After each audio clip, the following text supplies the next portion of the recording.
In mental ability or logical reasoning in ACET, USTET, DCAT, and UST, a syllogism is one of the most common questions. It is technically a form of deductive reasoning in which a conclusion is drawn from two or more premises.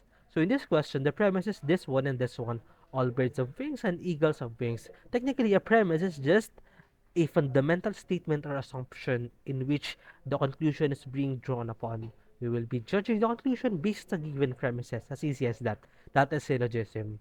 Ngayon, meron tayong types ng syllogism. In other sources or books, hindi naman tinuturo na meron pang gantong types. Pero in Hulagpos is breakdown natin siya para alam natin with just two steps, masasolve na natin lahat ng types ng syllogisms. First is point syllogisms, okay? So, all birds have wings, eagles have wings, therefore eagles are birds. So, in dito, it's just drawing the boss and then point. Isang point lang yung eagle. Okay, let's draw here, or dito lang ba? It's just the eagle itself. Isang point lang yung ginajudge. That is point syllogism. And then solving them, it's simply just arrow papasok and then fractions. Okay, ngayon in area syllogisms, almost the same siya, pero yung choices kasi hindi lang siya isang point. All Egypts are unstable, some Egypts, only Egypts. Ito yung nasa choices natin. It's the entire circle or the entire population na ginajudge. Okay? Kapag all Egypts, dapat ba I over E? Or kapag only Egypts, dapat ba E over I? Or kapag some, basta merong at least one na multiple possible cases.